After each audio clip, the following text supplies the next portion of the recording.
Welcome to the Industrial Talk Podcast with Scott McKenzie. Scott is a passionate industry professional dedicated to transferring cutting-edge, industry-focused innovations and trends while highlighting the men and women who keep the world moving. So put on your hard hat, grab your work boots, and let's go. All right, once again, thank you very much for joining Industrial Talk. You are welcome because you're an industry professional. This is a platform that celebrates you. Because you're bold, you're brave, you dare greatly. The world is changing ever so rapidly, and you are leading the way. Thank you very much for what you do, and we just love celebrating industry professionals on this platform each and every day. We have a conversation with a gentleman from Wabtec. That's W-A-B-T-E-C-H.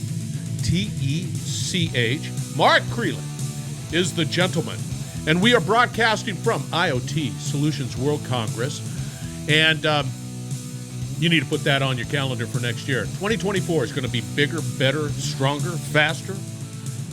Must attend. Great conversation on how they are using digital transformation for their engines. Let's get cracking. Yeah, this is a golden moment from the past. I'm still making it through a lot of the content that had been generated, and Mark and everybody else have been very, very patient in these great conversations. They are timeless. Paper and pencil for this one. And what's interesting, it is in the transportation world, in transportation, and how they're using these devices to make the locomotives safer, more insightful, and be able to perform the maintenance at the right time, given the right data, and they're just constantly pushing that envelope. It's a great conversation, so that's what's coming up. Now, we have out on Industrial Talk, we've got a couple of great webcasts. The first one is aligning the PF curve with your logistics, your supply chain strategy. We have to align it. If you understand the PF curve, you understand that there's a lot of planning, a lot of activities as you begin to work through that PF curve. Aligning your supply chain strategy is critical to that success. So anyway, that's one out there. And the other one out there is utilities, electric utilities specifically, and the digitization of these businesses, these utility companies. What does that mean? Me being an old transmission lineman, journeyman, I was a journeyman. I climbed the towers, ran the crews, did all of that. What does that mean? My view of utilities is pretty linear, right, when it comes to what utilities do. All I care about now, and even back then, was reliably delivering power at the right cycle, making it clean, meaning it's not fluctuating, and it is there, no matter what. And being able to do that safely is just top of mind priority. So things are changing. Things are changing dramatically within the utility area. And you just go out to Industrial Talk. It's on demand. All of these are on demand. I'm not going to sit there and try to schedule something that meets with your calendar. It is just something on demand. And it was great. I mean, I really can geek out on all of this stuff. It's really an exciting time, and I'm glad you guys are joining Industrial Talk for this particular journey. All right, let's get cracking. Mark is his name. Wabtec, W-A-B-T-E-C-H is the company. They're massive, by the way. That's a massive company. Doing great things. Anyway, enjoy the conversation. All right, Mark. Appreciate you saying yes. This is pretty good. Hey, Scott, how are you doing today? No complaints. Fantastic event, isn't it? It is. All the people around, and you've certainly generated a lot of excitement being here as well. So a buzz, because I'm a kind of a big deal, you know. Yeah, Star Power's here, baby. Yeah, right here. You know, what's funny about this whole thing is over the past 2 years, right, I've developed relationships, but they've been sort of virtual, sort of a weird way of developing relationships. And so for many, they're here, and then I get to meet them for the first time in person, which is cool. Yeah, excellent experience, that's for sure. I think we've all been drained over the last 2 years a bit. And you're right. There's people that I've met and worked with, and I'm, again, same thing, meeting them either for the first time or I meet them again, and it's been 3 years, and they look a little different than they did 3 years ago. That's for sure. So. Older and everything. All right, for the listeners out there, give us a little background, Mark, on who you are. Hey, Scott, appreciate it. My name is Mark Kraeling. I'm a solutions architect with Wabtec Incorporated. Wabtec is a company, Fortune 500 company based in the United States. We've got 27,000 employees in over 50 countries. So if it has to do with the transportation industry, whether it's freight or transit, we've probably got a product and are in that space, playing in that space. You're just blowing my mind. It's so funny because clearly I'm not in the transportation industry, because clearly I'm looking at Wabtec and I go, Wabtec, geez. Oh, well, no, you got some major chops out there. You are speaking at this event. What is the topic you're speaking on? Yes, Scott. We've picked up and we're developing a lot of new communications options for our customers. And one of the things that we're really taking a very hard look at in terms of the safety and security it provides is 5G LTE. So we'd like to think that we're on the forefront, looking at how using 5G for the transportation industry will, improve our customers' benefits, make things safer and make things more secure. So, give us an example of your customers. Sure. Is a truck, air, train. What are primarily train? We train. are trains, yes, locomotives, primarily. Okay, cool. We're also in the mining industry too, especially in Australia. So we've got a fairly large division there. I primarily work in the freight division of Wabtec. However, we do have a very strong transit market here in Europe, primarily. So most of my experience and everything I'm developing is primarily for the freight industry, though I do connect with our transit folks here in Europe on occasion as well. And freight is over the road. Yeah, freight is hauling goods. So you can think about hauling, freight from the ports, taking it across the country to the cities. Yes. Intermodal is big. Obviously, grain, oil, some other commodity type goods as well. So let's talk about what are we talking about wireless? What are we doing with this? How does it improve, impact, especially when we start talking about a lot of the supply chain challenges? How is this helping us? So you're absolutely correct. So one of the things that Wabtec is working on with our customers is helping solve some of these supply chain issues that we're talking about. Please do that. Yeah. So, and our customers are obviously very receptive to work with us.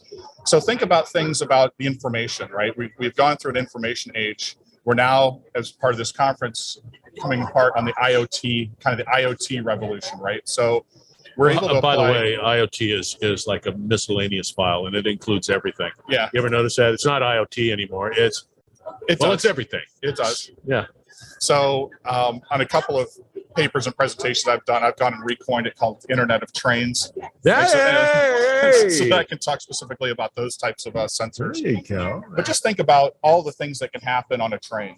And if it's not instrumented and you don't know what's going on, then obviously you could have delays. And delays or a train breaking obviously is going to slow down the entire network. Because if a train is stuck on a track, there's no more trains going through that particular area. So if we can instrument a train, whether it's a locomotive, rail cars, et cetera, and understand their condition and do some active condition monitoring to know whether or not that can actually make the trip, now we're not getting stuck. So we can prevent delays. So again, so you're real time assessing the health of that asset, and that asset is the engine, the train. Do you go? Of course, you've got the engine. Fine, got it. Do you do the same thing with whatever is connected as well? And you're saying, okay, we've got this going on, this wheel, whatever it might be. Do you do that? Yes, we do. So Wabtec has a suite of products where we actually look, easiest for a customer to implement immediately would be to install something wayside, which means install something on the side of the track. But we actually have, whether it's high-speed cameras or sensors that actually look at things like brake shoe temperature, bearing temperature, maybe the bearings on the wheels for the rail car are starting to go bad. Well, if we can catch it, then we can make sure that car gets put into a service shop to address that issue before it just breaks in the middle of the road. So we're doing a lot of things in that area. That's brilliant. That is. And I think it's so funny when I speak to people, right? I forget about the that whole rail industry, and that is an asset. These and boy, engines are sophisticated.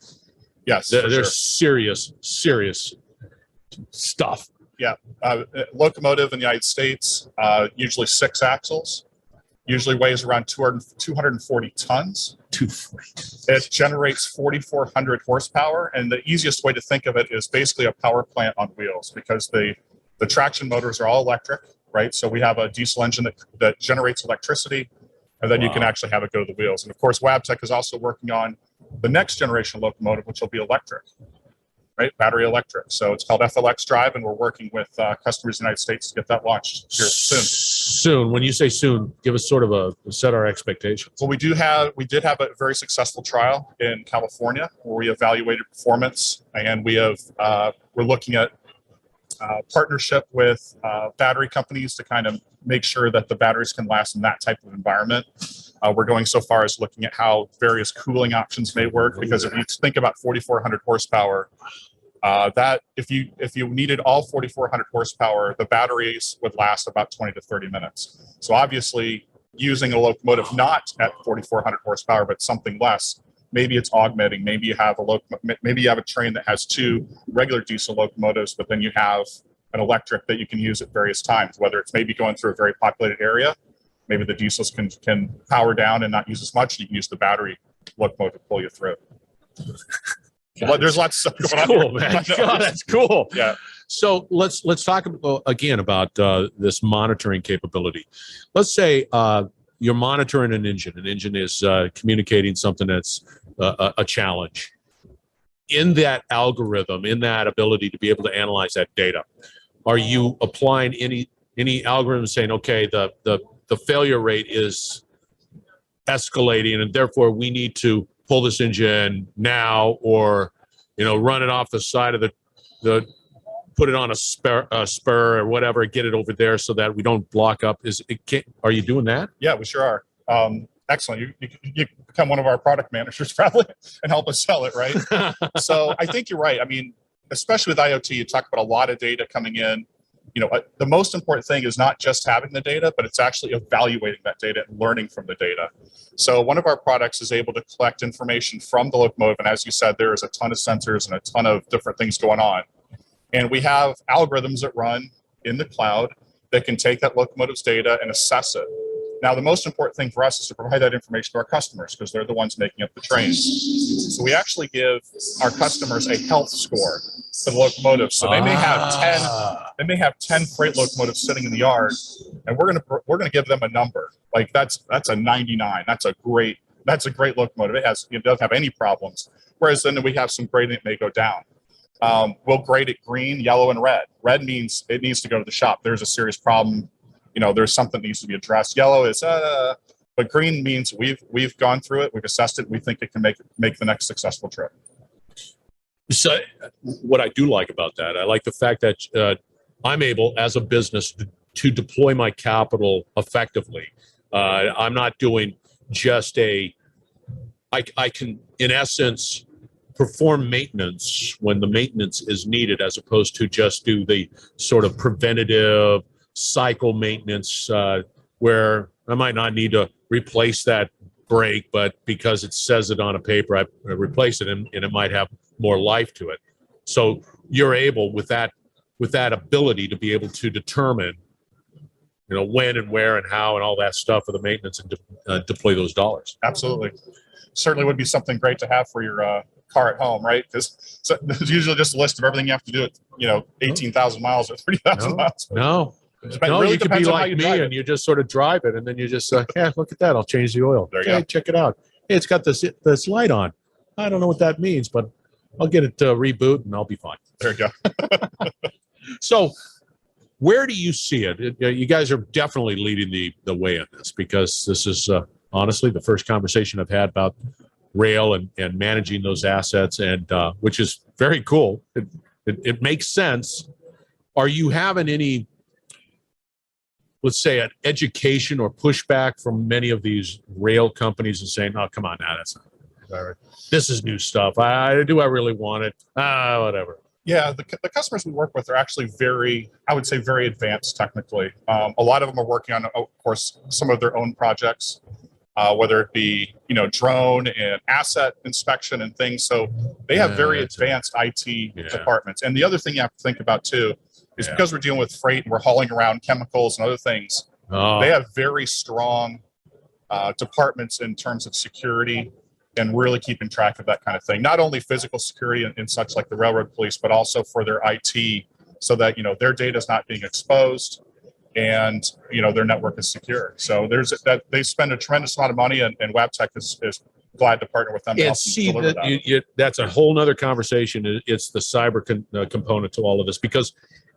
as you begin to monitor that asset and putting devices out there, theoretically, those are penetration points that could be vulnerable if not managed properly. And because rail it's critical.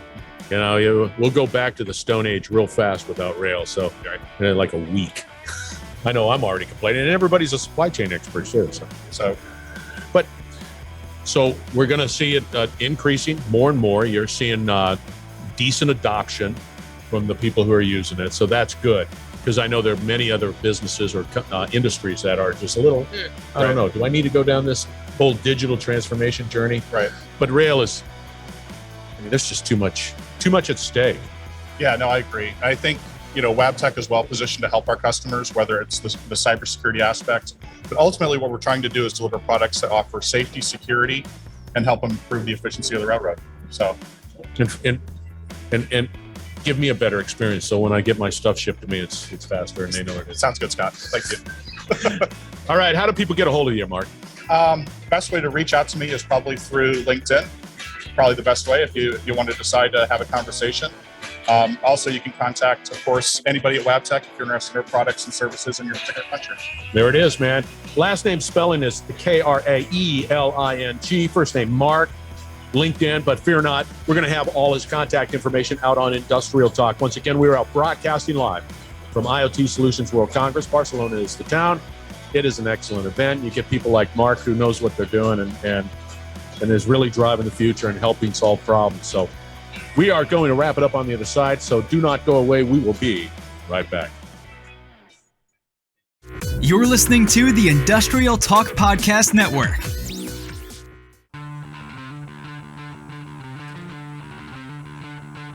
Thank you. From the bottom of my heart, thank you very much for joining Industrial Talk. Thank you for your continued support. We're really working diligently to expand this industrial ecosystem. If you have any interest whatsoever to be on the podcast, you got to let me know. Go out to Industrial Talk, reach out, connect. You know the routine. Just go on out there and you'll be able to click and do all that stuff. Easy, and just let me know, and we'll have a conversation over Zoom, and we'll just sort of see how we want to proceed forward. All right, that was Mark. Wabtec. Now I have a correction. It's not TECH. It's not. Don't do that. It's TEC. WATEC. My mistake at the intro. So please note. That was a great conversation. It's exciting stuff. All right, put 2024 IoT on your calendar. It is a great event. I can't express that enough. All right, be bold, be brave, dare greatly, hang out with Mark, change the world. We'll have another great conversation shortly.